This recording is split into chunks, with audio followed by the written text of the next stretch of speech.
Hello, my most esteemed project managers. Wherever you might be in the world, it's a pleasure to be speaking to you, and sincere apologies for the late start. Sometimes technology has its way of reminding you that you're not really in control. Today was one of those days. Well, it's a pleasure to be speaking to you today because I know a lot of you have been working tirelessly on your PMP and you're now certified. And I'd like to say congratulations to those of you who are now PMPs. The main goal of today is to give you some guidelines, some specifics about what you can do now that you are a PMP. How to kill the game, how to crush the game, how to get to that next level. Lots of you, so many of you, and I want to thank you for those of you who have written in, those of you who have sent messages on YouTube, those of you who have told me you're now a PMP. Bravo. Bravo. It's the beginning. It's the beginning. I remember when I got certified back in 2005. I remember it like yesterday. In fact, I just celebrated my 19th PMP anniversary. So today, I want to share with you, those of you who might have lost hope, like, what is this thing? Why did I do this? Is there any hope for me? What is the future going to be? I can barely even find a job. Some of you are disillusioned, but I'm going to share with you today 21 steps that I have found invaluable in helping me kill the PMP game. Whether working for companies, Fortune 500s, whether in aerospace, in engineering, in healthcare, I'm going to share with you. But I want you to take note of the 21 things I'm going to show you. All right. I first of all want to apologize for not being more in touch. Okay. I should be more in touch. I should have more of these. I'm not making excuses. I'm just going to say I will do better. I will do better to check up on you and to ensure you are properly engaged, because I don't take it for granted that you are following me on social media. You don't have to, right? You could be elsewhere. So I'm gonna make it good. Okay. I'm gonna try to do these with a higher level of frequency, better cadence to check in on you. So let me give you, if there's one tip I want you to take away from what I have to say today, it is be courageous. You got to have courage. You cannot afford to waffle. You cannot afford to say, why did I take this exam? Why did I take the steps I took? No, don't do that. The PMP exam is what you make of it. Okay? It's what you make of it. When you get certified, the PMI owes you nothing else. You took the exam, you passed the exam, they gave the exam to you, they said you're a PMP. Now it's your turn to prove to yourself and the world that they didn't make a mistake. Okay? You got to hit the ground running the very next day. I don't know why you took the PMP exam, but I took the exam because I needed to get out of where I was. It was drudgery. I hated the job. And, when it gets to the point that you hate the job, you need to get out quick. And I needed to get out quick.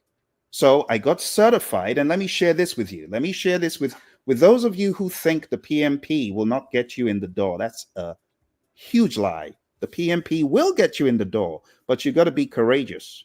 You got to have the right mental state. You got to have the right attitude.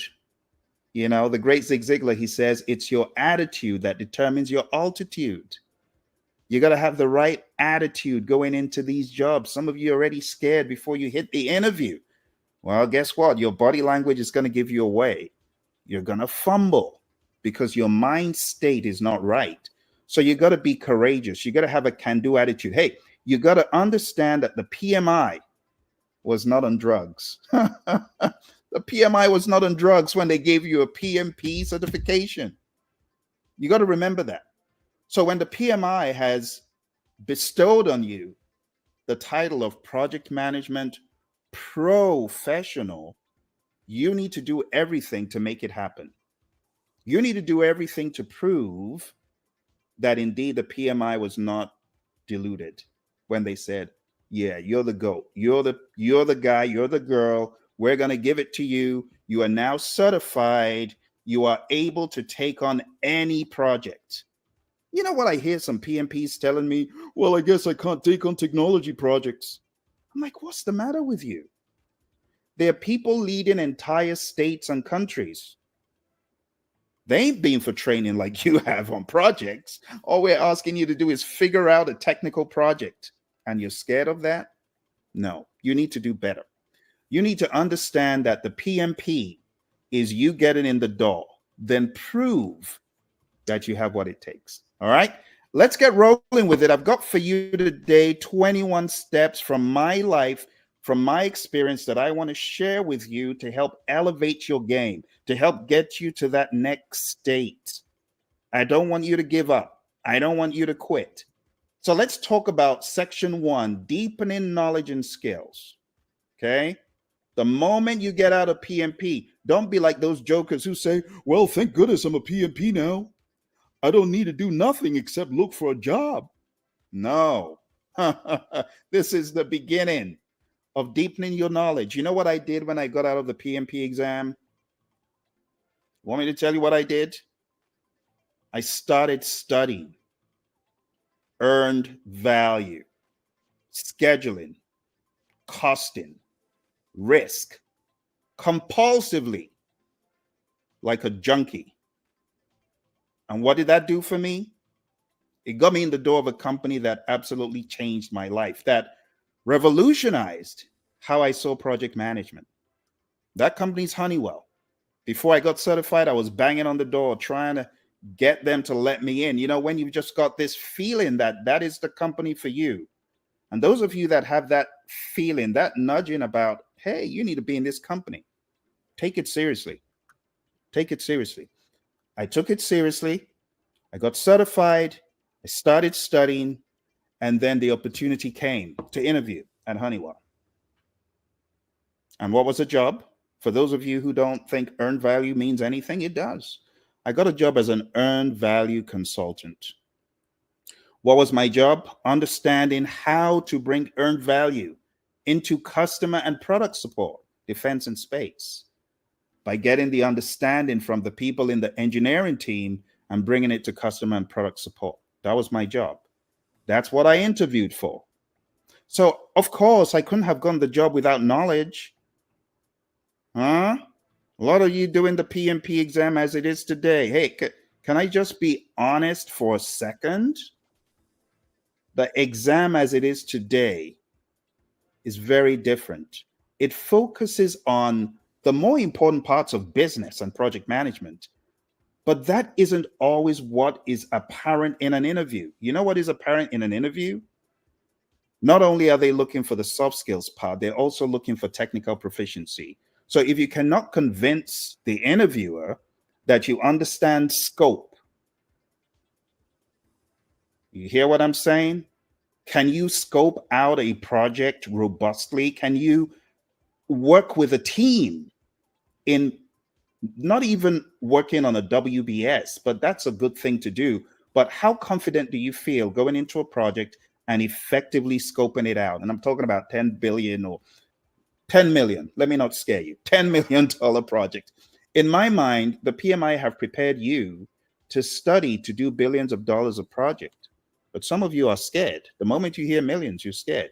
And that shouldn't be the case, because all that you learn in the world of the PMP exam is scalable.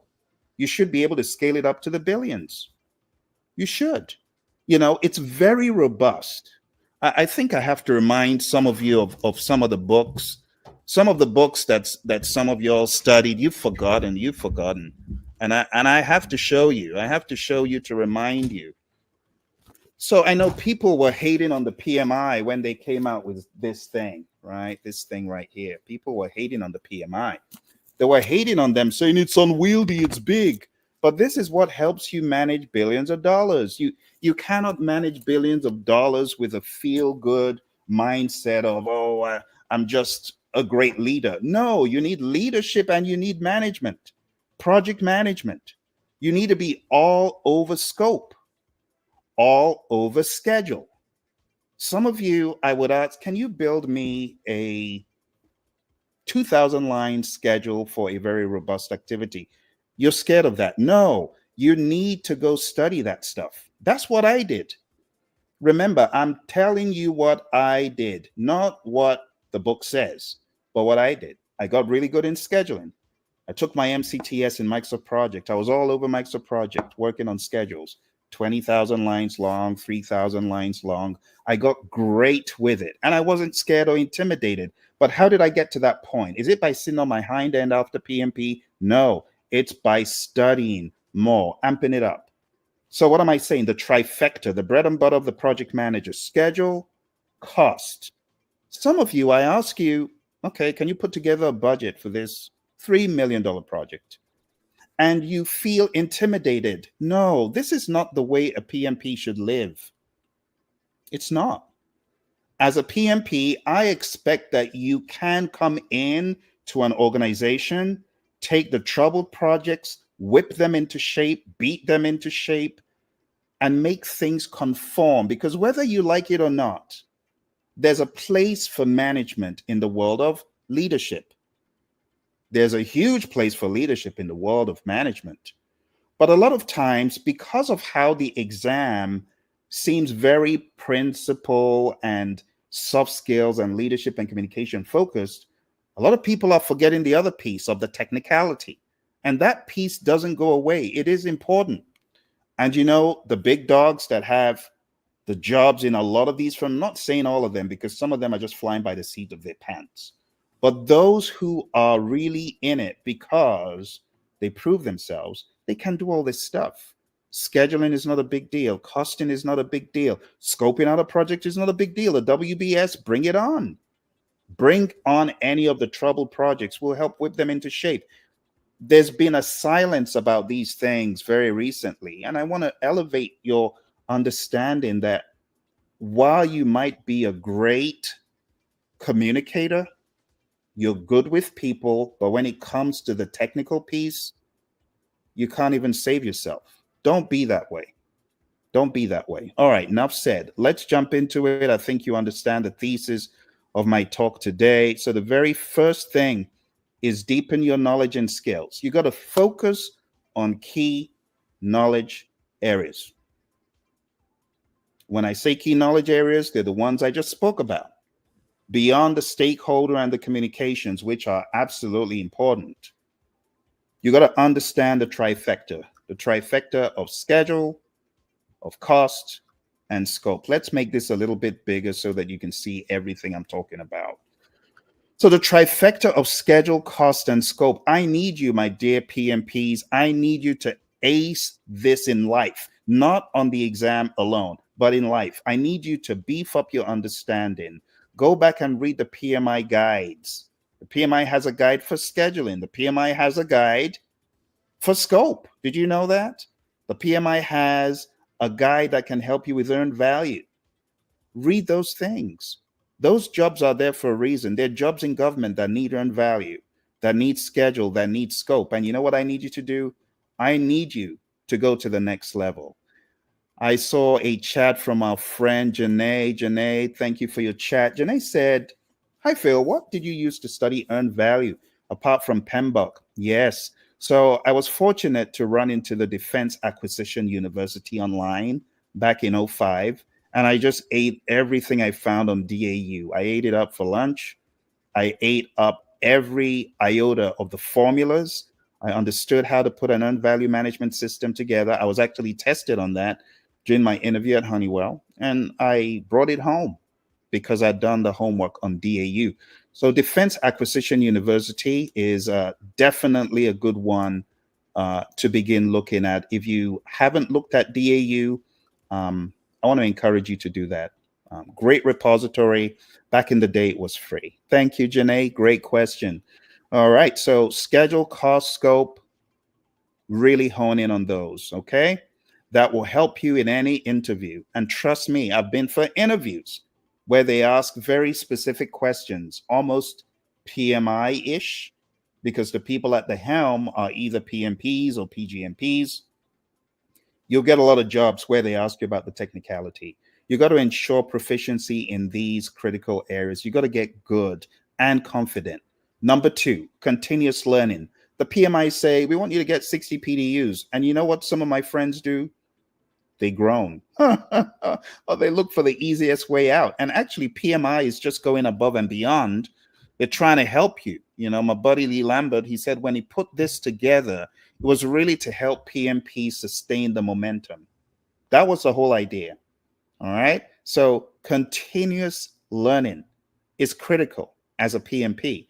You want to dedicate months to further study even after the exam. You got to focus on your areas of weakness. You got to focus on emerging trends in project management. You know what I'm talking about. You know, one of the emerging trends in project management right now.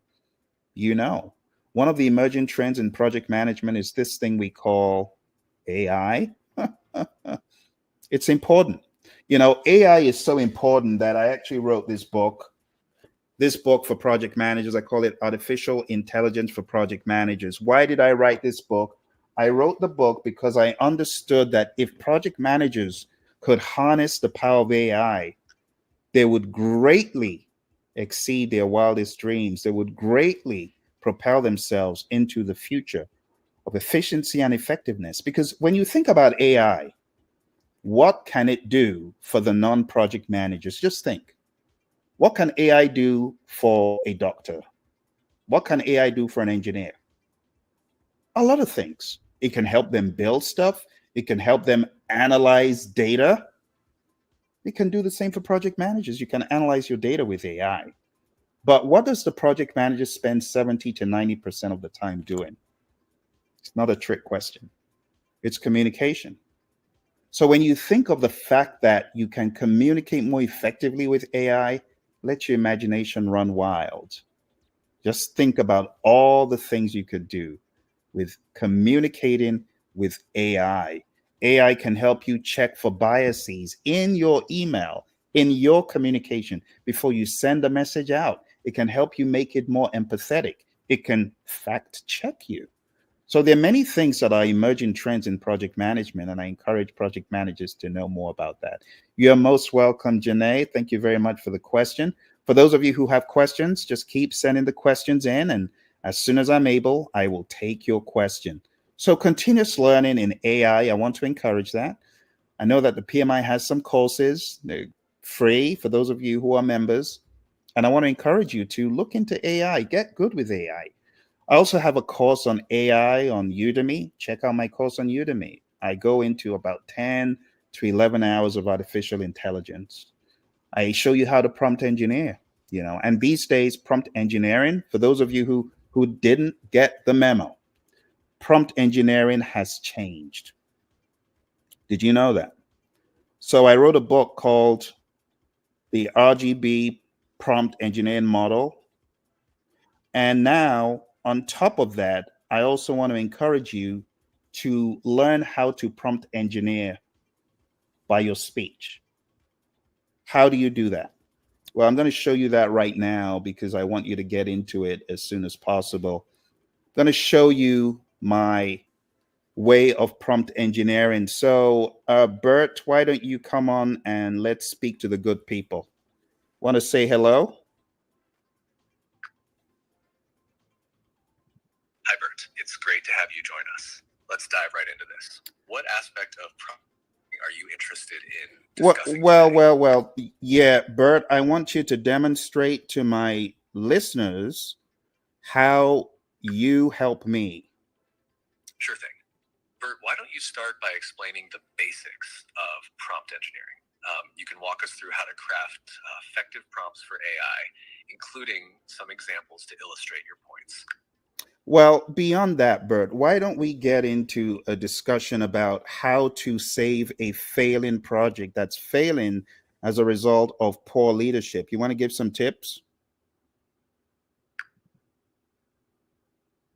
Absolutely. Bert, let's start by identifying some common leadership issues that can cause a project to fail. Then we can discuss practical tips to turn things around. What do you think is the first step in addressing poor leadership in a failing project? All right. Well, why don't you begin? Why don't you list out the top 5 reasons for failure in leadership on a project?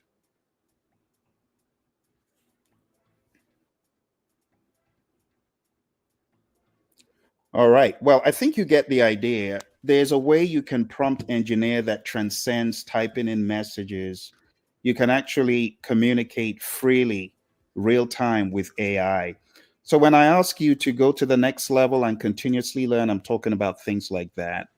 I'm also talking about things like specializing in risk management. So, in the world of risk management, not only do you have the planning aspects, you have the analysis aspect, qualitative, quantitative, and things like that. I want to challenge you to, if you have enough experience, why don't you go get an RMP? I think it would help a lot of you to hone in on risk management in a more professional way, especially if you have the experience. What about earning additional certifications? As I mentioned, the RMP and the SP. Perhaps this is something you can add to your certifications to enhance your credibility and skills.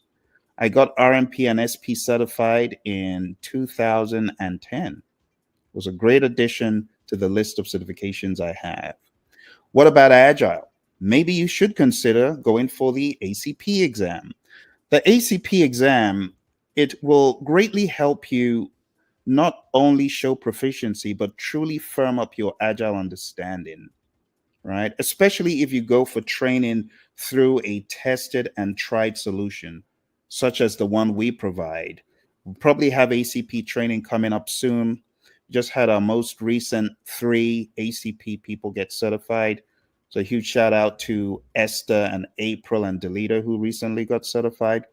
But if you want to join the ranks of ACP and come through our training, just be in touch. You can send an email to info@praizion.com. And when we have that available, we will definitely let you know.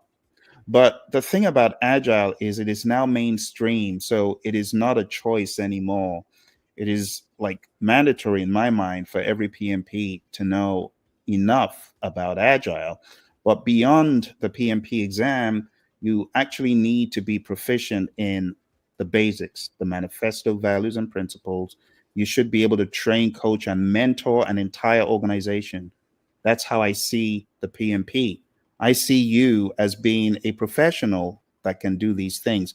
I see you as being a professional that can teach, coach, and mentor organizations in Scrum, in Kanban, at least to get them on that way forward without doing things the wrong way. Let's move into section 2. This one can be a little bit of a challenge if you haven't already given it thought. Well, let me challenge you as a PMP. What is your purpose? What are you about? What are you looking to achieve in the grand scheme of things? Have you thought of your purpose? Have you considered your purpose? Think about it for a second. What is your definite chief aim? The great Napoleon Hill, he will call it a definite chief aim. But what is your definite chief aim? Do you know it? Have you thought of it? You want to give it some time. So let me share with you my definite chief aim. My definite chief aim is to work with people to help them become the best version of themselves in any field or sphere in life, whether it's mentoring, coaching, training, and not just in project management, not just in leadership, but any way possible. But my specialisms are leadership, project management, and music. Any way I can add to people, I want to. And you know what the great John Maxwell says? My mentor, he says, everything rises and falls on leadership. So if I'm able to equip you with leadership, then I'm able to equip you for life in any sphere. And that's what I'm about. But what are you about? What is your definite chief aim? Do you have one? So, step number 2 to being successful is to know your purpose in life. You got to know your purpose in life. If you haven't given it thought, think about it. So identify your purpose as a project manager. What is your purpose? What is your role in the organization? Do you see yourself as just someone who is milling the corn, someone a cog in the wheel? Is that your idea of your purpose? Or do you have a higher level understanding of your purpose in the firm? Some people make the mistake of thinking their job title defines their purpose. It does not. It does not. Your purpose is defined by you. What is your burning passion? What is your burning desire? As you're sitting there in the firm, in that seat of responsibility, what's your goal? What's your definite chief aim? What do you want to be remembered by in that firm? What are you about? What do you want to achieve? You got to define it. And then you got to align your goals with the company's mission. If you are in a firm, just like I told you in the very beginning, I was in a firm that I did not like. I hated the job. It was nice in the beginning, but after a while, I couldn't stand it for many reasons. And I'm not being ungrateful. I was glad I had a job, but I just couldn't take it. The marginalization, the not wanting me to take the PMP exam and wanting me to just stay in the same position, status quo. I couldn't take it. And that's why I left. And I left because I knew my purpose. My purpose did not align with what my boss was trying to get me to do, which is be status quo. You know, in the UK, we say be the dog's buddy. I wasn't ready to be the dog's buddy. I said, no, I've had enough. So I left and I got 300% more money. Did you hear what I said? I said I got 300% more money. From getting in the 40s, I went to getting in the 150s in a matter of weeks after my PMP. Think about that for a second. 300% increase. But I didn't get it by loafing around. I knew my stuff. I knew my stuff. Not only did I study for the PMP, as Janae was asking, I studied a lot more, a whole lot more. And I want to challenge you. If you are a PMP and you feel the game is not working for you, I want you to become a beast. I want you to beast up, and I want you to get insanely great in project management. Not just on the PMP exam. You know, a lot of people say, well, I got AT. Well, I don't mean jack. In the real world, no one cares about AT. You know what people care about? What can you do for me? What can you do for the organization? Can you make this project happen? And then I have on the opposite side, the people in lament. I got BT, Phil. I know I passed. I got target below target. Oh, be quiet. Are you a PMP? What are you crying about? Because you got below target? That's not what counts. It's what you do in the real world after PMP. But you got to beast up. You know what? A lot of these jokes who, you know, a lot of them, they don't value PMP as much, but they're certified. You know, some of them raving and ranting how quick it took them to get certified. You know, the first thing they do? Garbage can. This goes in the garbage. The moment they get certified, they're like, I'm done. Praises. And it's just the bad attitude, because it should really be the beginning. It's the beginning. You shouldn't throw away your PMBOK guides. You know, when I look in my library up here, I have PMBOK guides. Let me show you the PMBOK guide I studied. It's here. This is the PMBOK guide I studied. This is a second edition. I still have my second edition, right? I still have my PMBOK fourth edition. It's here. I have my fourth edition. Look at that. I have my fourth edition. It looks even newer than my sixth edition. I have my fifth edition. This is my fifth edition right here. I still have it, you know? So I don't take these things lightly. You know, when you get certified, for the jokers who are like, oh, just throw it away, throw throw it in the garbage can. Don't do that. Don't do that. You should keep studying. You could keep studying. All right. Janae says, um, wow, Phil, I was wondering if project managers will still be required. Oh, absolutely. It's not going away.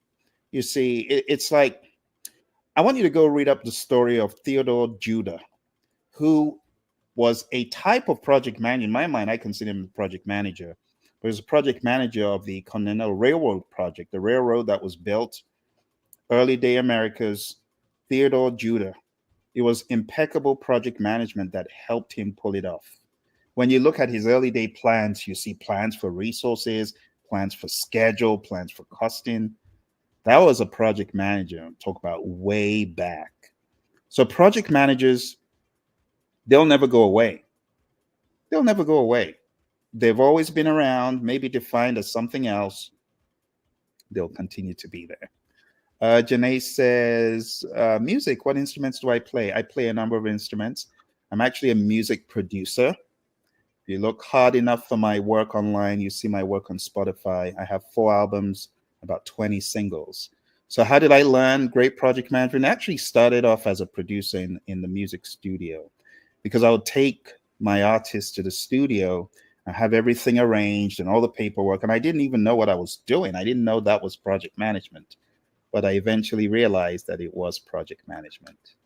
Yes. So if you look for my music online on Spotify under Phil C, you will find my music online. Music is like the lifeblood of what I do. It's the therapy that keeps me going. All right, let's go to number 7. Grow to your maximum potential. Never stop learning and growing. You got to embrace a mindset of continuous improvement. You got to continually improve. You got to continually grow. Okay. But it needs to be a mindset. For those of you who are really keen on growing, I want to introduce you to an initiative that I have. And you can find this initiative at leadershipavenue.com. It's a program for life after the PMP exam, because I realize PMP is never enough. PMP is not enough. You got to go beyond PMP. You got to go beyond PMP by studying, by developing, by growing, and by learning leadership. Everything rises and falls on leadership. Have you guys ever watched The Founder, that movie about the McDonald's brothers? You remember Ray Kroc and the story about Ray Kroc? What can you say about Ray Kroc? He was actually a leader who knew what to do.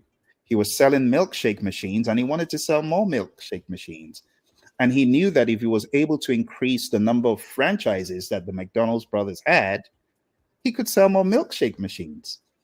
So as a result of his ambition, he ended up buying them out. he didn't set out to do this. He just wanted to sell milkshake machines. But he was so ambitious that he ended up having more and more franchises so he could sell his milkshake machines. He ended up taking over the entire corporation. But it was leadership. Let me ask you, if I gave your skills, your talents, and your abilities to a second party, would they be able to do a better job than you? The question is, how well are you doing as the CEO of You Incorporated? Are you doing a great job? Are you doing everything under the sun to succeed? Some of you ain't. Some of you are on LinkedIn in plain sight and you're saying, I don't want people to know I don't have a job, so I'm not going to put open for work. Seriously? How is that being a good CEO? That's a crummy CEO. You know, to be a real success, you got to network with people. You got to communicate with people. You know what the Stanford Research Institute showed in a survey way back? It showed that success in life was 87.5% contingent on the people that you were connected with. People related is all about how you relate with people. Relationships. 12.5% contingent on knowledge, certifications, technical prowess. And I'm a living witness to that. How did I get to where I am today? Training, coaching, and equipping people in project management. It was as a result of one awesome individual. One person who said, Phil, I think you would make a great PMP. Her name is Mary Hirschner. Those of you on LinkedIn, look up Mary Hirschner. She's connected to me. Mary's retired now, but Mary said, you make a great PMP. I'm like, how do I become it?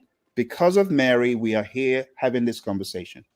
Send some love for Mary. If you're on LinkedIn, just tag her, say thank you for showing Phil the way. Go ahead and tell Mary that, because without Mary, I would not be where I am today. Not only did Mary show me the way to PMP, the other awesome thing that resulted as a result of Mary's relationship with your buddy Phil as a coworker. She said, Phil, there's a company looking for a trainer in PMP. I think you'll be a great person. I know this guy from a previous employment. He's now in a company called Thompson Net G. I think you'll be a great fit. What did she do? She connected with Mike. I went for the interview. I was selected to be a trainer. I ended up training, coaching, and equipping people, helping them while at Thompson Net G. Thompson Net G was bought by Skillsoft. And that's where I met my co-trainer, who you've seen on other videos, Emily. And as a result of Mary's introducing me to NetG and getting into Skillsoft, I was then inspired to train more. And I met some other awesome people like Tom and Dan at Skillsoft who kept asking me to come back and speak and develop stuff.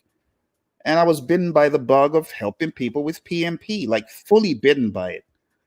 Talk about Peter Parker.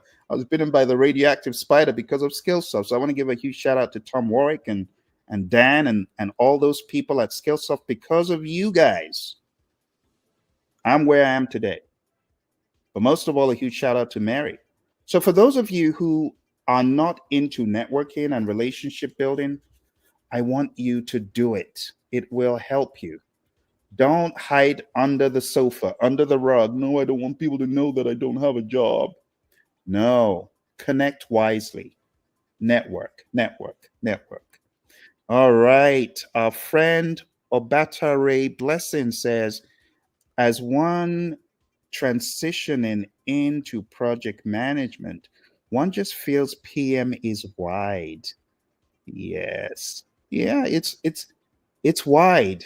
You know the truth about that statement?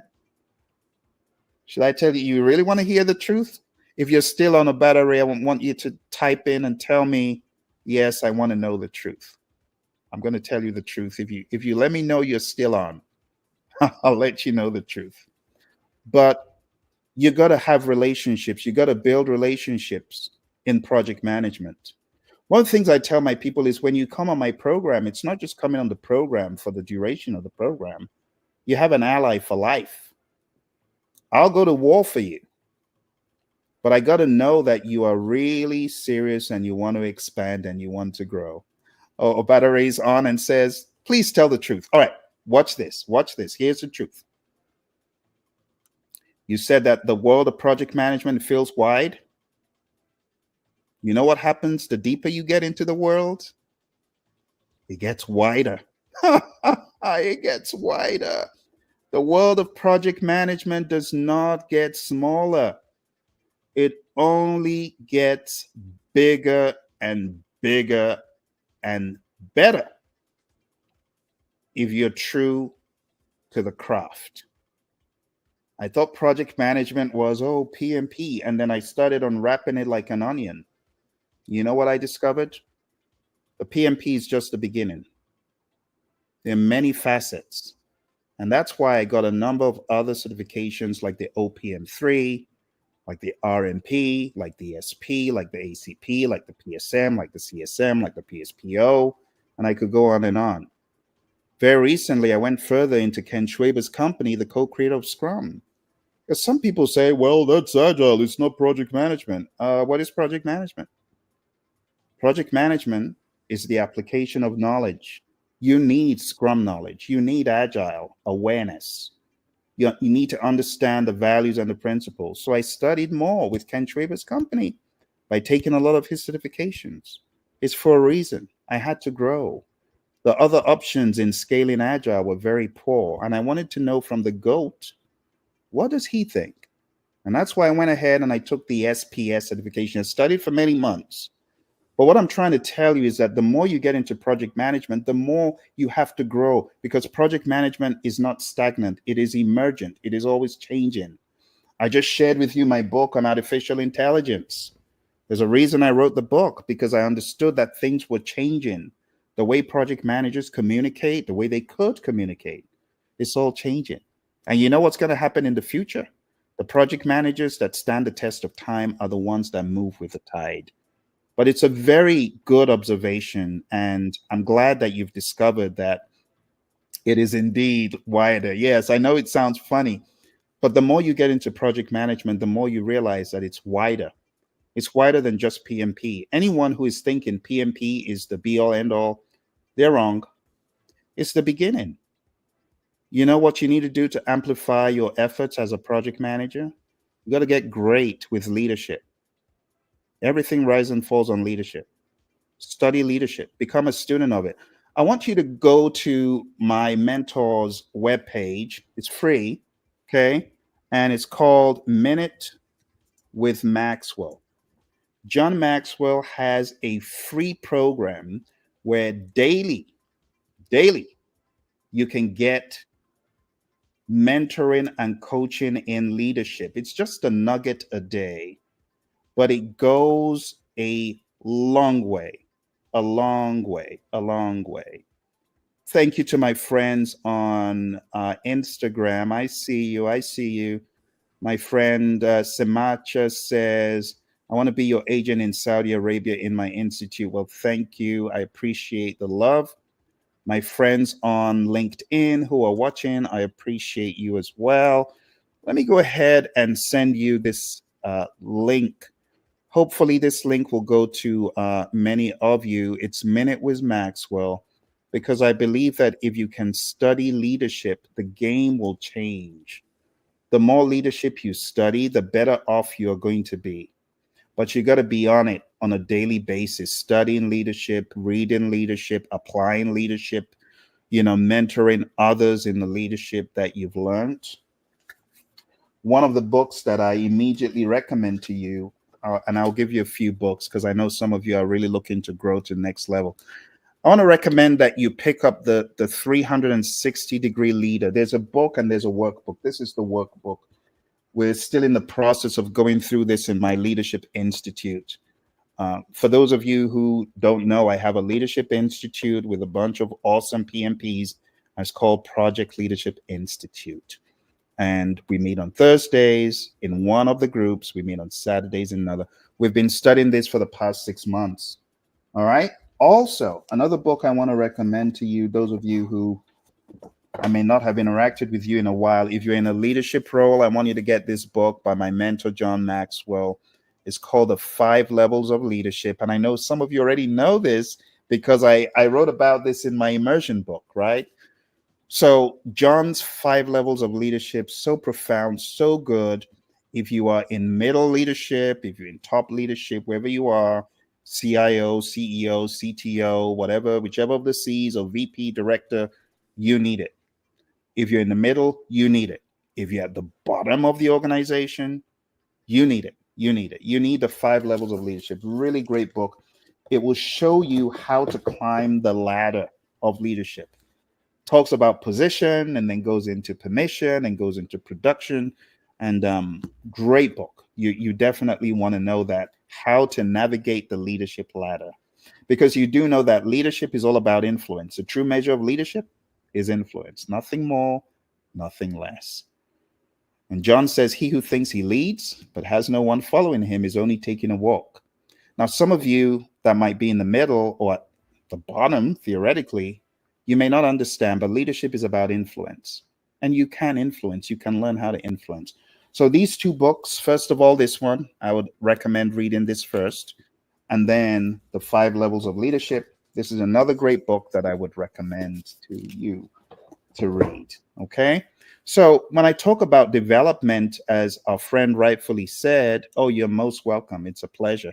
Anyone else who's got questions, just keep the questions coming and I will answer the questions as expediently as I can. But one of the things I really would love to see from you, my friends who are watching, I want you to grow to your maximum potential. All right. And it's just take no prisoners.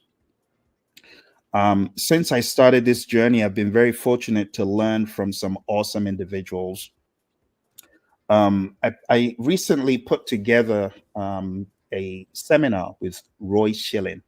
Roy Schilling is actually my coach in Agile. And together we wrote the book that you see over here, this book called PMP Exam Immersion. We also wrote this book together, which is called Agile Principle Run and Cut. And we have a lot of these seminars together. Roy was also one of my trainers on this seminar that we had for change management leadership. And he was also my guest speaker on this seminar, right? Dixiv, which is about problem solving. And he was also on this seminar, incidentally, Scrum Mastery. So my buddy Roy, he's been my trainer and coach in Agile. And why am I saying this? Because a lot of folks think that they can learn without being like an apprentice. You got to put yourself in the position of an apprentice and learn. And that's what I did with Roy. That's what I've done with John. John has been my leadership guest speaker on the Project Leadership Institute. He was our keynote speaker when we opened, but I've been religiously following the work of John. I've been religiously following the words of my buddy Roy, and we've written books together. I've been also religiously following the work of Rick Brinkman. He wrote the book Dealing with People You Can't Stand. Great book. For those of you who may have hang-ups on people who are difficult, you go look for Rick's book on dealing with people you can't stand. And Dr. Rick has been back on a couple of occasions to teach us dealing with meetings you can't stand and dealing with people you can't stand. And you can find those lectures on leadershipstreet.com. Believe we have one or both of them of Dr. Rick's talk to us. So the sky is the limit for growth, my friends. You got to keep growing. You got to keep improving as a project manager. Number 9, I skipped one. Which one did I skip? Let me see which one I skipped. Excuse my manners. I think I skipped one in my rush. Let's go back and see. I skipped. Okay. So let me go a step back. I'm sorry about that. Because this one is important. Number 8, study and apply Agile principles. So incorporate Agile methods into your projects, train, coach, and mentor others in Agile, and you're going to learn a ton. From coaching, you are going to learn, you're going to find your gaps. Like I had a ton of gaps. And mind you, I was already certified as a CSM, but I learned that there was a lot that I had gotten wrong. Misconceptions in Agile, misconceptions in Scrum, misconceptions in Kanban. But these came to light when I started being a good student. I often joke, I've been in the school of Roy, my buddy. I've been studying with him since 2014, but I only became a serious student about 5 years ago. You ever been a bad student who's not really listening? Or you have the bad students who are they're supposedly listening, but they're not practicing. And I was one of those. I was just not a good student. But I became more serious. And I'm talking about, hey, I was CSM certified, I was ACP, but I became hungry. You know, the great Les Brown, he says, you got to be hungry. If you're not hungry, you ain't making no difference. I had to be hungry. And I got really hungry for Agile. I got hungry to know more. And my growth, Roy will attest to it. It was astronomical because all I did was eat, drink, breathe, Agile, the values, the principles, the values, the principles, the values, the principles, the principles, the values, until I became so obsessed they had stuck that I didn't even need to open a book to tell you what the values were. I didn't. So I want you to take Agile very seriously because it's now mainstream. It is not enough for you to say, I'm a PMP. You got to be a PMP with great Agile awareness. Note, I didn't even talk about the frameworks. Agile awareness. Know the values and what they mean. Live the values. Know the principles. Live the values and the principles. Apply them. Number 9, stay current with industry trends. AI is a huge one. I told you to go look for those PMI micro certifications. The PMI is doing their best. Okay? They're trying to help you. And that's why I want you to take it seriously, because if you're able to be all over AI, the future is bright. But if you're AI inept, if you're one of those people like I don't think AI can be trusted, I'm sorry. You're going to be in the dark ages in a few years. You better get on the paddy wagon, learn about AI, stop prompt engineering, understand how to give good prompts, written prompts, speech prompts, and understand the technologies. You know, on YouTube, I have a channel. It's called the Project Leadership Institute channel. It's free. I know some of you have joined, but some of you haven't. It's free. Go join the Project Leadership Institute channel. Let me see if I can bring it up for those of you who haven't joined. And like I said, I apologize for not being more on your schedule, but I'm going to send you my other YouTube page. And I know this is going to help those of you who are looking to grow and you're looking for sources to grow, right? That's a good one right there. Yep, that's it right there. So going down to at Project Leadership Institute, my friends on Instagram, I want you to do the same. Hi, Delita, good to see you. Thank you for joining on Instagram. I just saw you. I gave you a shout out a few moments ago for your ACP. I don't know if you heard. But anyway, good to see you, Delita. Delita is one of the smart ones who joined the program. You see the ticker tape below. Delita joined that program, right? The leadershipavenue.com, life after the PMP exam. And she got her ACP, you know. After that, she was fired up. And April as well joined the program. They both got really fired up, and they're part of the Praizion family who are doing awesome things. All right, let's move on to number 10. Join professional organizations. So participate in organizations like PMI, network, go to your PMI chapter meetings, do all that good stuff. You know, some folks may not have remotely joined their PMI chapter. And I'll just say this, you know, the PMI chapter, it's really more like the rites of passage, because if you haven't been to a PMI chapter meeting since you've been a PMP, it makes me a little bit concerned, you know, like, why not?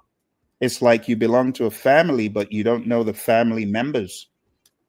You got to go to a PMI chapter. You got to at least try it, right? Try it at least once. Try it at least once. And then beyond going just for the chapter meeting, you know what I want you to do? I actually want you to give back, like volunteer. How about you volunteer for some months? Just it's good. It's good karma, for lack of a better word. It's good because as you're giving back, you're going to receive. It's that simple. So for my chapter, I have visited my chapter a number of times. I have been a keynote speaker a number of times in the meetings in all of the branches of the Phoenix chapter, the Scottsdale, the Phoenix, even the Mesa chapter. And you can actually watch some of the videos. I have some of the videos on YouTube of when I visited my chapter to speak. So if you haven't done that, I want to encourage you to. I think it will go a really long way in getting you more into the family. It's a family. You got to understand that, PMI family. All right, so let's move on. So join in professional organizations, networking. A lot of people, you know, I know someone who found employment as a result, not just one person, number of people, as a result of being in their PMI chapter. All right, number 3, mentoring and coaching. You got to mentor and coach others. chatting to me, are you mentoring and coaching someone as a PMP? If you are a PMP, the question is for you. The question isn't even, are you coaching someone? No, no, no, no, no. The question is, who are you coaching? Who are you coaching? Don't tell me no one. You got to be coaching, mentoring, or equipping someone. Because if you're not growing as quick as you could. You're not. And this is why a lot of you end up forgetting what you studied. I ask some of you, okay, just give me 5 process names, and you're grasping at straws because you've forgotten. Why did you forget? Because you're not mentoring and coaching someone. You don't have to be a full-time PMP coach, but you should at least in your firm. Like when I was at Honeywell, a lot of my colleagues, they were failing the exam, and this management's shelling out $500 a pop for these people, and they're failing. And I go to my manager and I say, you know what, Jim, I think I can help these people. I got certified about a year ago. It's still fresh. I'm all over this stuff. Why don't I have bi-weekly sessions to help them? And he said, all right, let me go check with Mark, my boss. He goes, checks with his boss, and his boss is a PMP as well and likes the idea and says, people like food. Let's throw in some pizzas. And then we did. And people would show up for these bi-weekly sessions. I ended up being instrumental in 50 of my colleagues. Mind you, this is before I went fully into training. This was like 5 years before I went fully into training. Got my colleagues certified, helped them, added value to them. You know what I want you to do? The same. I challenge you. If you're not a scaredy cat, how about asking your boss, can I have a lunch and learn to equip people in project management? I'm not even saying train PMP exam, but just share what you know. Or don't you know anything? Yeah, you know a lot. You know a lot. Why are you sitting on what you know? Why are you being selfish with what you know? The funny thing, some people are like, I don't want people to know how I did it because then they'll be at my level. Seriously, come on now. That's not you. That's not anyone listening to me right now. It's the other people, right? It's not you. But I know some people are like that. I know some people are like that. Oh, my friend Simba, thank you very much. I appreciate you as well. Thank you. Thank you. Yeah, because I know you folks have a lot to share, and you should. Because if you don't share, you know what you're being? You're being a reservoir. You got to be a river. What does a river do? A river allows the current to flow through it. You got to be a river. That's a huge way you can grow. Do you know all the growth that happened to me as a result of the biweekly sessions I did at Honeywell? It gave me confidence to move into the higher levels that I just talked about. I talked about Skillsoft, NetG, and then Skillsoft. So Thompson NetG, little did I know that the good work I was doing at Honeywell was going to be a precursor to getting into NetG and being able to speak and train confidently. How do you think confidence is built? It's by doing. How do you think I got good at training PMP? By hiding under the bushel? No, it's by speaking on a regular basis about what I know. It's about giving. The quickest way to get good with speaking? Forget about you. It ain't about you. It's about the people that are hungrily waiting. I think a lot of you underestimate your PMP. That's also a problem. You're underestimating the PMP. Or it's nothing. Oh my goodness. Really? You fail to realize how insanely awesome you are by staying in that, in some cases, dim lit, dingy, musty room for almost 4 hours. Some of you been in that crazy room for 12 hours. You took the ridiculous thing 3 times. You took the PMP exam 4 times. Some of you, I know someone who took that ridiculous test, and I'm not bashing the PMP. I'm just saying it annoys me when I hear about poor victims. I call them victims. They were in that jail cell 8 times. This is not myth. This is someone I know on the 8th try. Think about that. That's 32 hours in that crazy room. And this is even before you could take it at home. So, maximum respect to anyone that's a PMP. I think you're underestimating yourself. I think that's part of the problem. I think you've forgotten the blood, sweat, and tears. I think you have. Because if you hadn't, you'd know that you're a beast. You're a force of nature. It's up to you to realize it. You could stay little old me. What do I know? The reason why you feel little old me is you're not really realizing. You've not done your retrospective. So I was one of the smart ones who did the retrospective in the exam hall. In the exam hall.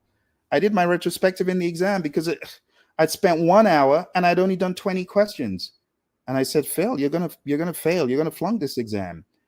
And then all of a sudden, I heard a gremlin on my shoulder saying, the PMI is just giving you harder questions because they know you failed that one. They're giving you another.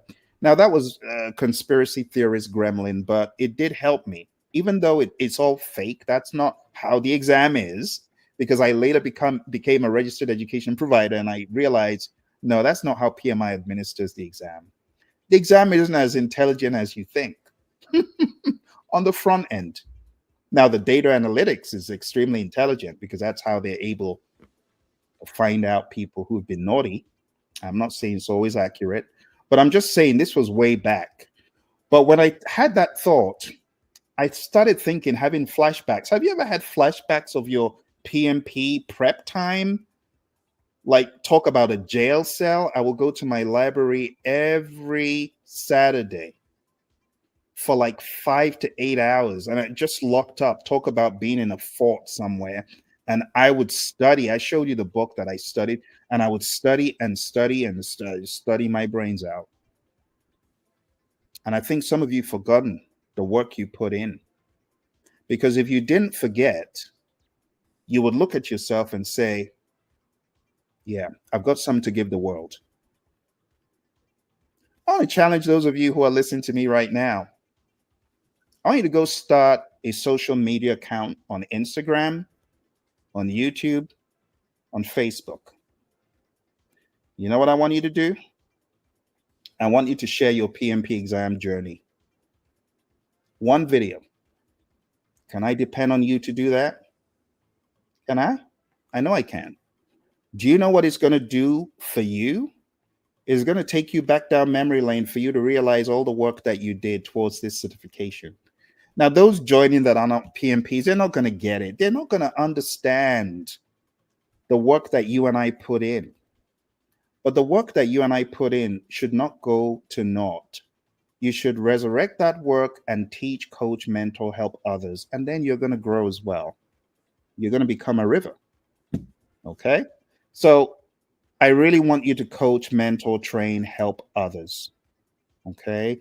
Don't stay comfortable. Oh, I'm a PMP. Thank goodness I got to dry land. I'm one of the crabs out of the barrel. I'll leave the others to their fate. No.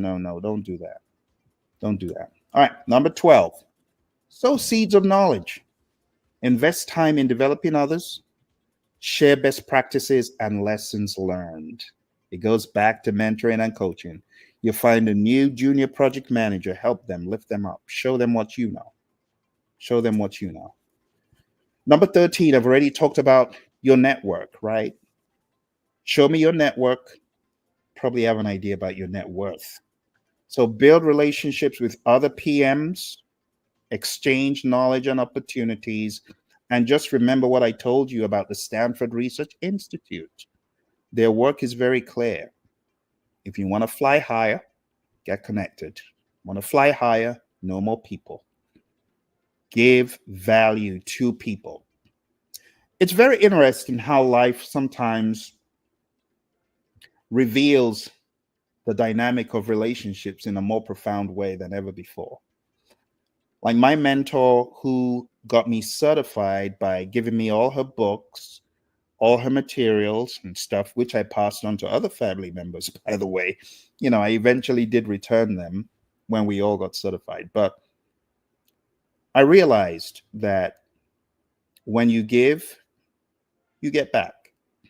So my mentor just very recently retired. She was in a job for 15 years. 15 years. Great job, great bonuses. How did she get the job? You may ask. She got the job as a result of someone's passing the job on to her. Who was that person? It was me. I said, "Hey, I think this would be a good one for you." Sure enough, it was. She was in the job for 15 years. As she gave to me, she benefited when I was in a position to get jobs like that. Just 2 years before that, no one would have ever given me the time of day. You ain't a PMP. I'm going to send you this job. But they sent me the job because I was a PMP and a master scheduler, just like her. And it so happened I couldn't take the job. She could. I passed it on, and she was in that job, killing the game, adding value to that firm, affiliated with Boeing. Great job, great bonuses, 15 years. All because she sowed a nugget in my life to get certified. You just never know who you might be mentoring. You might be mentoring and coaching the person who is going to help you get to the next level. Think about it. When you sit on your knowledge and your prowess and you don't share it, you could be doing yourself in. That's all I'm going to say. That's all I'm going to say. I could give you example after example. I've shown you a few of the books, right, that I have here. This is one of the books. It's called Artificial Intelligence for Project Managers. Do you know what galvanized me writing this book? It was someone I mentored and coached. Let's take a look at another book. This one, Scrum Mastery. Do you know what ignited this book? Scrum Masters I was mentoring and coaching. And I could go on and on and on. But what galvanized a lot of my success was people I coached. They gave back to me. Sometimes unknowingly, they would just say things and like, "Oh my goodness, what a great idea." And I would seize it. And it would be value to me, all because I've been mentored and coaching them. You hear me talk about my buddy Daryl, and you see him on the channel. And if not for Daryl, I would not be in the world of AI. I talk about my buddy Ed. And if not for Ed, I wouldn't be writing a number of the books. I'm writing 2 books currently as a result of his influence. He didn't even know when he sowed that nugget. So you just never know the people you're mentoring, the people you are meant to mentor. You just never know how instrumental they will be to your success. Okay, think about that. Think about that. All right. I'm sharing with you 21 steps to growth after your PMP. Number 14, I've already talked about this. Volunteer with PMI, engage in volunteer activities, give back to the community, right? Leverage volunteer opportunities to expand your network. Number 15, foster a culture of learning. Encourage continuous learning within your team. Promote a growth mindset and ongoing development. For those of you who have not been to projectmanagement.com, I need you to go there. I want you to go look at all the webinars. PMI, they do their best. Now, I know a lot of people say PMI is all about the money. Well, PMI is trying their best to offer some more value. I'm looking forward to them doing more, but right now they're already doing a great job with the webinars, and you can listen to people in your domain, whether in healthcare, you're in engineering, pharmaceutical, whatever you're in, there are webinars in the repository at projectmanagement.com. And you know what happens when you watch those? You get PDUs for free. If you're a member of the PMI, these are often claimed for you, and you don't need to do anything other than just attend. So I want to encourage you to foster a culture of learning. Projectmanagement.com is a great one. Leadershipstreet.com is also a great one. Make sure you attend the seminars of Rick Brinkman, the PM 360 that we also have up there, and there are many more. Number 4, section 4, practical steps for growth. You got to start where you are. So I've already given you a minute with Maxwell. I've given you John Maxwell's 360-degree leader, John Maxwell's 5 levels of leadership. I've told you to go look at those. I've also told you about Rick Brinkman, and I've told you about leadershipstreet.com. And right here, as we're talking, the ticker tape below, right there, life after the PMP exam. If you are serious about self-development, you want to grow your mindset to the next level, you want to learn leadership, you want to be proficient, profound in your leadership, come on the program. Let's work together. Come and learn how to be a real success. Relationships, equipping others, having a positive mental attitude, and leadership. That's what makes you be a real success. It's a play on words, REAL, relationships, equipping, attitude, and leadership. And that's what we learn in addition to life after the PMP exam. And we learn that right there at leadershipavenue.com. Leadershipstreet.com is pre-records, things from other seminars in the past. Leadershipavenue.com is for what is coming down the pike in August and September and beyond. Okay, so check that out. All right, so start where you are. Maybe you just got certified. No, just start where you are. Go to Minute with Maxwell, start learning. Endeavor to be in my next leadership program, Leadership Avenue, right? Go there, sign up. Find productive activities that advance your career. Look for opportunities within your current organization or community. For those of you who are not PMPs yet, and you might just be watching, go on down to 360.pmradio.org, and you can sign up for our next PMP 360 seminar. Let me put that in the chat for those of you, because I know some of you are curious, because I said this is for PMPs. And I know that curiosity drew you to watch this. So go to PMRadio, 360.pmradio.org for the next PMP 360. It's coming up in the next few days, right? And this is going to help you get good with your PMP. Those of you who might be struggling alone, like I was, it will help you. All right. So start where you are. This is me talking to my PMP graduates all around the world, wherever you are. Leverage nonprofit opportunities. Oh my goodness, my dear friends who have found it difficult. Trust me, I am right with you. If you're looking for a job right now, you've been unable to find employment. I know how hard it is. I have been without a job for 9 months, twice in my career. Think about that. No job for 9 hard months. There was a time I was so depressed, I was thinking, I'm out of my mind at this point. I feel like I'm caged in a jail cell, mental jail. And this was before I got certified for the first 9-month stint without a job. The second 9-month stint without a job, I took the law into my hands and I became a registered education provider of the PMI through my company, Praizion. And I said, I ain't waiting for no one no more. I'm going to go out and start helping people. And that's what I did. I was hard.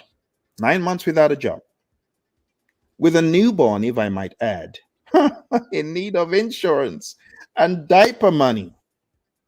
It's not funny. But that happened to me. And what did I do? I reinvented myself. I want you to reinvent yourself. I want you to become a beast, a force of nature that stops at nothing to find a way forward, unrelenting, unashamed, bold, a beast. Some of you ain't beasts yet. I want you to be a beast. I want you to take no prisoners. Some of you are scared. Don't be scared. Be resolute.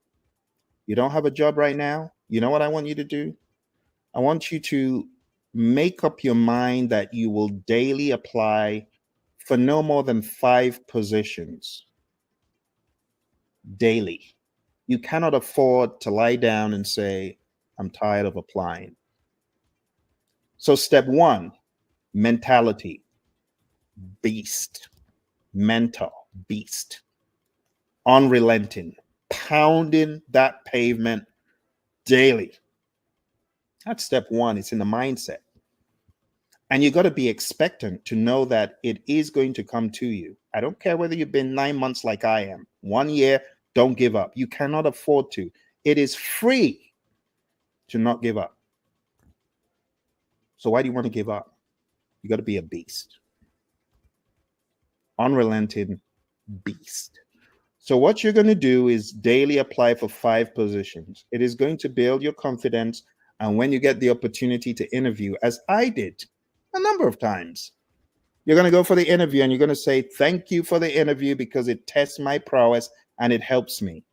So you got to get in the right mental state. When you're in that right mental state of, I'm grateful for any interview I get because it's going to test me and help me.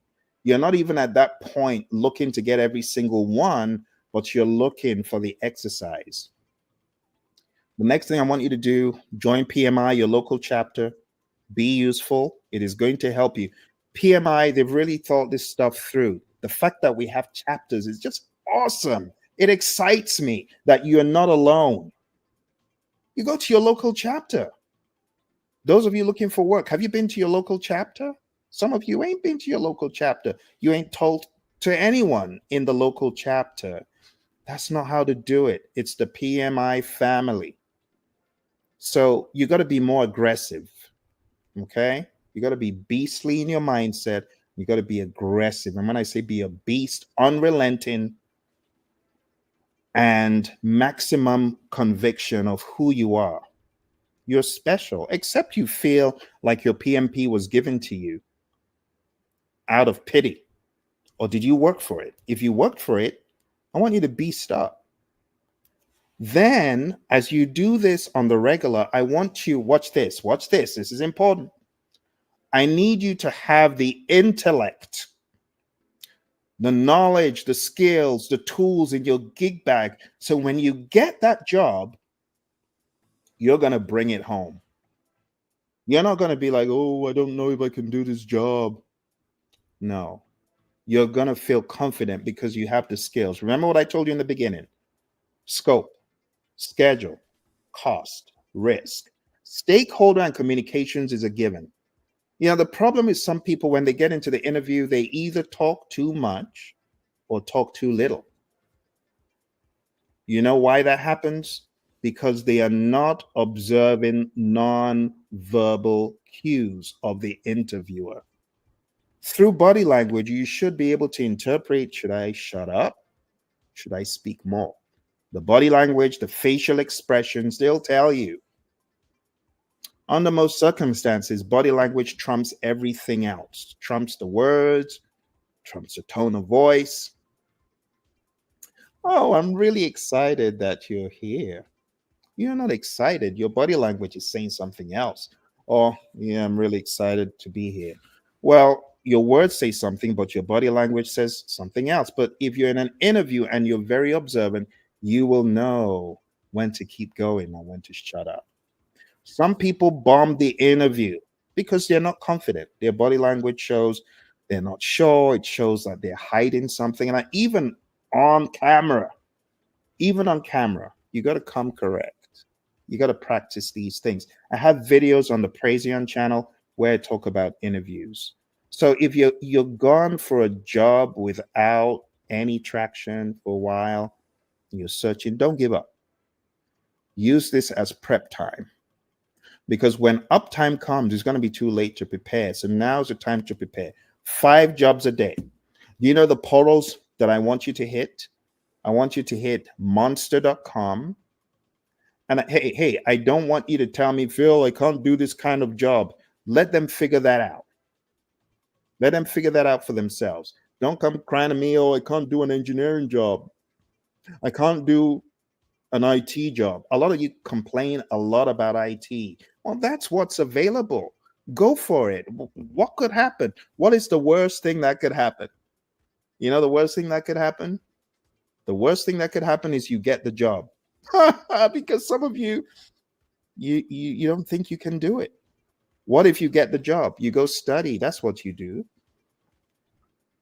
I know a lot of you might think this Phil is a mean person. He's telling me to go do a job that I ain't done before. Well, I'm telling you to do what I did. I remember when I got into one job interview and I had it. I'd gone for 9 months without a job. I finally get into the interview. I am on steroids as far as can do. And they're asking me, can you do this? Can you do this? Can you? And in my mind, I'm like, I'm going to do anything it takes. You know, the great Les Brown, he said, you got to be hungry. I was hungry. And when they asked me the question, can you do this? Can you do that? Yes, I will do it. I can do it. I can do it. I can study it. I will do it. I was hungry. And I got the job. And that was how I ended up meeting my mentor, Mary. I'm so glad I had a can-do attitude. You got to have a can-do attitude. You got to be a beast. Beast. Take no prisoners. No namby-pamby. Oh, I don't know if I can do it. No. Except you think PMI was high on drugs when they said, oh, you're a PMP. If you truly believe you deserve your PMP, I need you to be a beast. And I need you to go make corrections where you might have had a weak, poor mindset, but get beastly and start pounding the pavement, like I did. I'm not telling you to do something I didn't do. What I did is going to give, but use this as prep time. Okay. My heart goes out to you. I know people who have been looking for work for a while, but don't give up. Change is going to come, but you got to prepare. And then you got to network. I want you to start going to your local chapter. Do it. It's going to help you. It's going to help your mindset. It's going to give you some hope. So what are the websites? I want you to go to monster.com, put up a resume, pound the pavement daily. You know what I would do? I would daily go to monster.com and make a little tweak to my resume just so it would be one of the relevant ones. I want you to go to indeed.com. I want you to put up a resume. Please do this. And then police the resume and then have notifications. I want you to go to dice.com and I want you to do the same. And I want you to apply for 5 jobs daily in project management, in management. Even if you feel, well, this is way beyond me, use the interview as leverage. Some of you don't understand the power of the interview. Oh my goodness. So one of the interviews I went for was at Motorola, and the interview wasn't successful. I was told, oh, okay, thank you. You don't get this. And now the person that I interviewed with, you know, according to my recruiter said, oh, they really liked you, but they didn't feel you had the skills to do this particular job in hardware. They felt you would be better suited for software. Okay. But there ain't no software job. So I went back to what I was doing, not very happy, not very pleased. And then about 2 months later, I get a call out of nowhere. Hey, remember such and such you interviewed with? Well, they introduced your resume to their coworker who is an IT PMO. They want you to come for an interview. Out of nowhere. Ended up working at Motorola as a program manager in the PMO, working on a divestiture. Out of nowhere, from an interview that I had already discredited. Never say never. I have learned a lot in my career, and one thing is to never discredit anyone or anything. It's a huge rule. So what I'm sharing with you, my friends, is from experience. It is not from any book. I've realized if you are a beast, you got to be a maniac. You got to say, I can do it. Even in the face of adversity, I can do it. Bring it on. Because it's in the mindset. You need to have the mindset that you're going to work and work and work smart and hard, and you're going to get it done, and you're going to be the very best. Do you really believe you are the best version of yourself?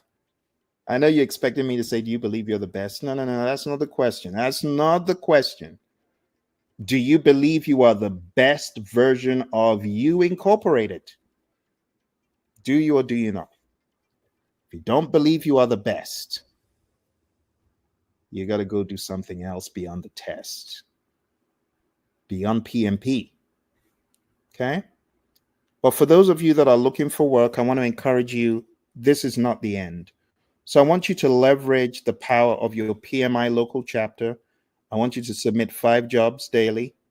I want you to pound the pavement, and I want you to be a beast. Be a beast. And I want you to use your volunteer work to develop new skills and connections. Number 18, network effectively. I've talked about networking quite a lot. You got to attend networking events and conferences, just like the one at the ticker tape below. This is to help you. It will take you levels above. You'll meet people and you'll get great. Honestly, some of the best things I've done is as a result of people I have met in this journey. I remember going for OPM3 training. Some of you don't know what that is because PMI doesn't offer it anymore. But OPM3 just means Organizational Project Management Maturity Model. And there was an entire exam and framework about it. And it just helps you to assess organizational project management maturity, like 3 exams in one. But anyway, when I went for training up in Colorado, I met a couple of guys, Colin and Tim. And 3 of us were in that class. And it's a very expensive endeavor. I think the entire thing probably cost about 3K or more, not to mention travel and so on, which will take it to 5 grand. But I met Colin and Tim in that class. What ensued is Colin and Tim became allies, associates. We would train Microsoft Project to organizations, advance Microsoft Project to organizations. And it was as a result of networking through all of this. So I want you to understand that networking determines a lot in this career. I've also told you about my buddy Roy and Rick Brinkman and John Maxwell. And honestly, that is how you network. You got to network with intentionality. You got to build meaningful relationships with peers in the industry. Number 19, trade knowledge and opportunities. Collaborate with mentors and peers to share jobs and resources. You got to be actively doing this. It's like being a river all over again. Use your network to find new opportunities. I told you the story about Mary and me. I wouldn't be where I am without her. She just finished a 15-year stint as a result of our connection. Number 20, adapt to changes. Stay flexible and adaptable in your career. Be prepared to pivot and take on new challenges. So, I mean, I could have been one of those people who said, well, I don't want to do anything else but work at Honeywell.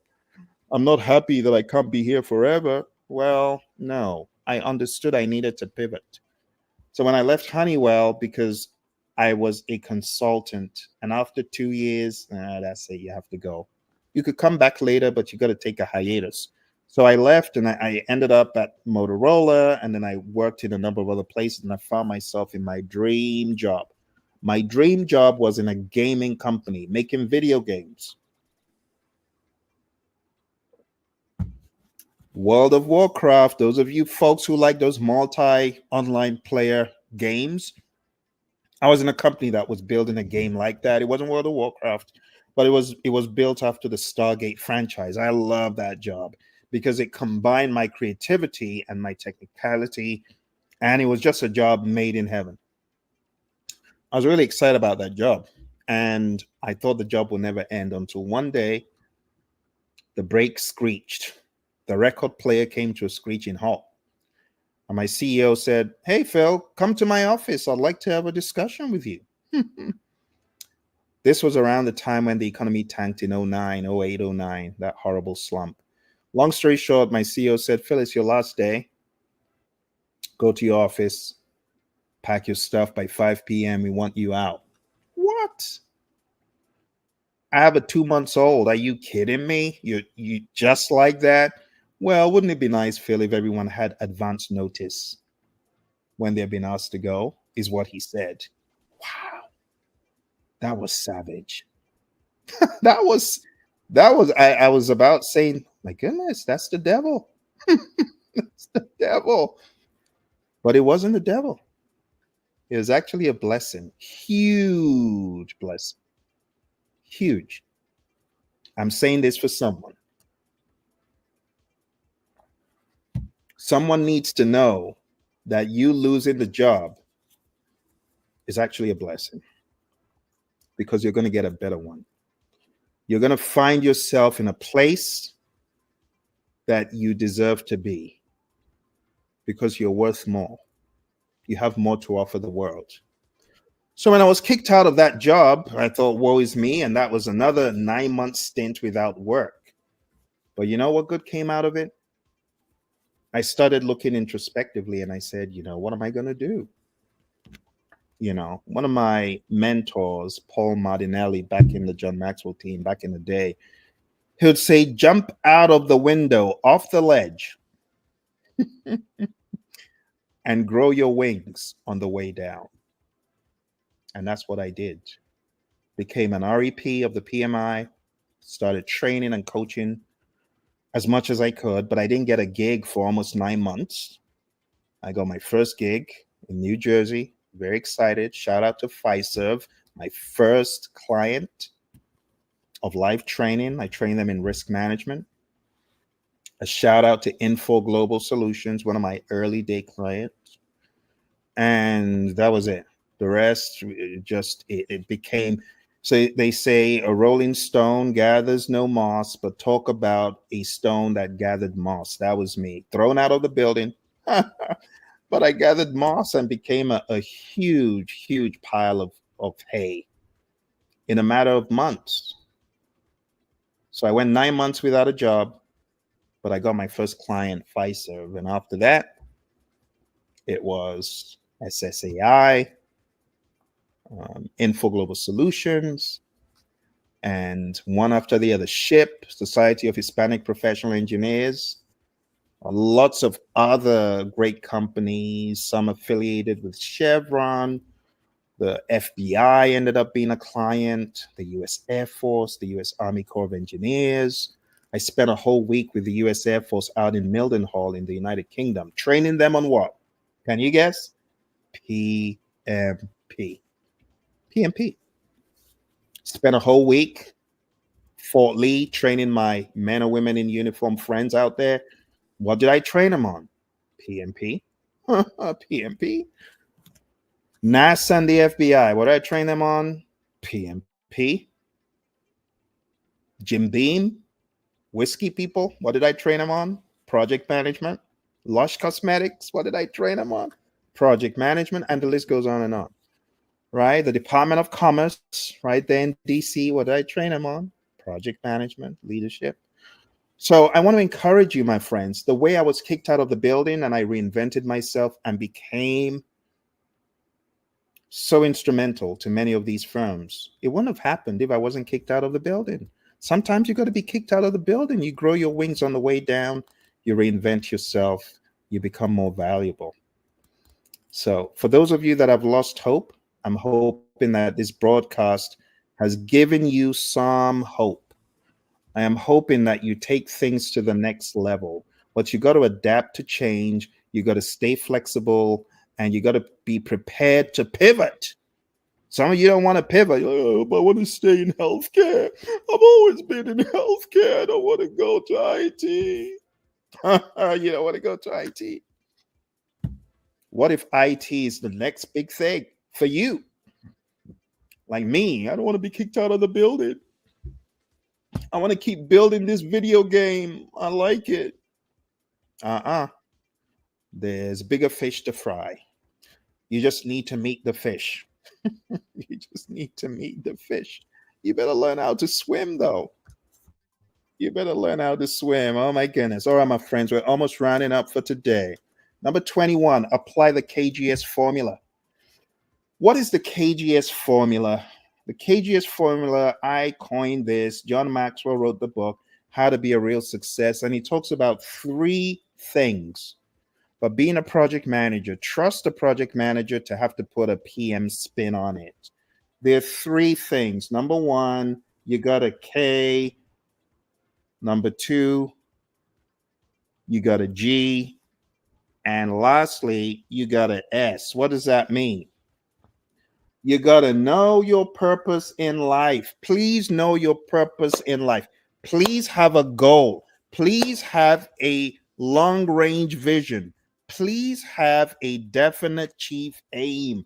Some of you are not aware of why you're here. You're like, well, I guess I'm just living life day by day for the paycheck. No, I beg to differ. Know your purpose in life. Someone said, Phil, I've been trying to work on that for the past 30 years. Start somewhere. Start somewhere. One of the most comedic things that you can do, ask GPT. Get your resume, give it to GPT and say, GPT, what is my purpose in life? And I'm not joking. You just have to have a target. Please have a target. Because if you don't have a target, you're just going through life, and you got no clue why you're here, and you're just living for the day. And that is the most miserable life to live. Just having no purpose, no direction. Come on now. When I was 10, I had direction. I said I wanted to be a musician. Well, seems like it worked out. I became a musician. I've got 4 albums, 20 singles, still working in the studio. But beyond that, I want to help people, which is why I'm here, yelling like a crazy person, because I want you to achieve greatness. And greatness is different for a lot of people. You don't have to be a world name, but you have to be the best version of yourself. And to be the best version of yourself, you got to be ready for sacrifices. Studying beyond PMP, joining your local chapter, mentoring and coaching people. I've given you a lot of to-dos. You got to do them.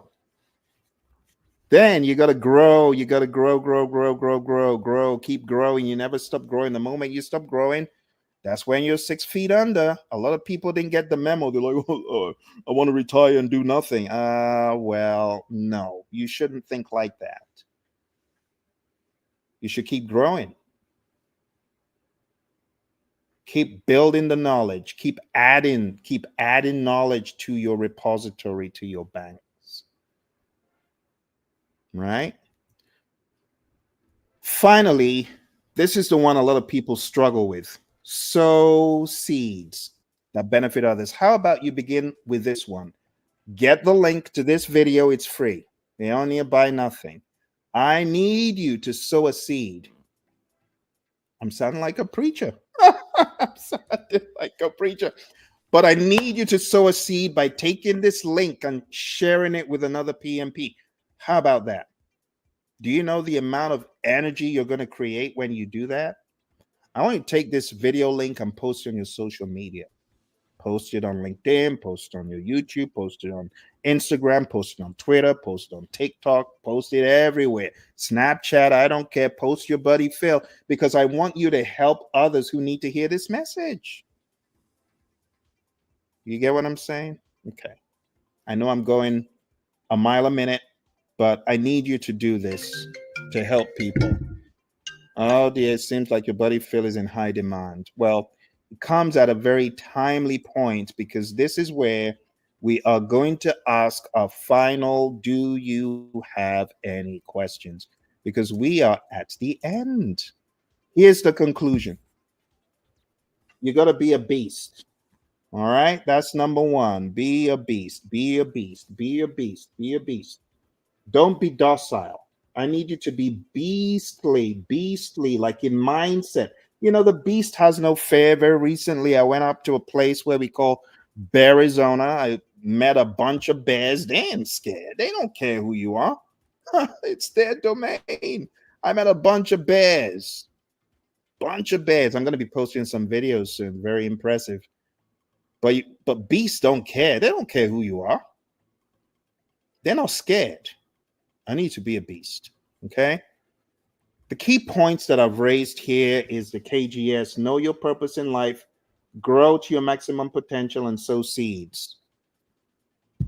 You got to be a student of the world of PM, right? Our friend Obadere was asking, since I've been in PM, it seems like it's wide. And I'm like, yeah, you believe it. So you got to be mentored and coached, and you also need to mentor and coach others.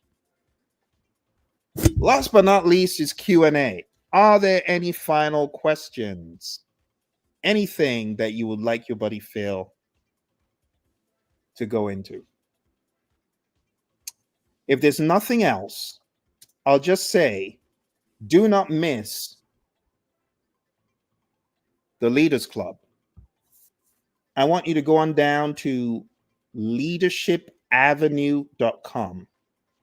And I want you, just like you see in the ticker tape below, to consider treating yourself to expansion, treating yourself to growth. You may be your most expensive asset, but you're also your most expansive asset. You got to grow. You got to grow. And one of the ways to grow is to attend seminars that can help you, such as the one below. All right, my friends, your buddy Phil here, showing up to help, to inspire, to encourage. Thank you so much for joining me. I wish you all the very best as you go through this trajectory of excellence in your PM journey. I've been at it for over 2 decades, and I tell you, I don't regret it one bit. I'll do it all over again and over again and over again. Thank you for joining me. I wish you all the very best. If you're looking for employment, be a beast. Don't shirk. Don't give up. If you are a business owner in disguise and you're sitting down there saying, well, I guess I'll get into business tomorrow. Hey, go to pmanonymous.com. PM Anonymous. I think you need some training and coaching from your buddy Phil, because you need to be starting your own business. And what are you doing sitting down there when your business should have started like eons ago? All right, my friends, it's been a pleasure. Thank you all very much. I appreciate you. I look forward to seeing you again. Like I said, I am going to endeavor to do these a lot more. And hopefully, I'll see you again very soon. Don't forget to do what I asked. I want you to share this link with as many PMPs as possible so that they get some hope. It's only fair, right? So that they get some hope and so that they can expand. Thank you. I'll see you again, hopefully very soon.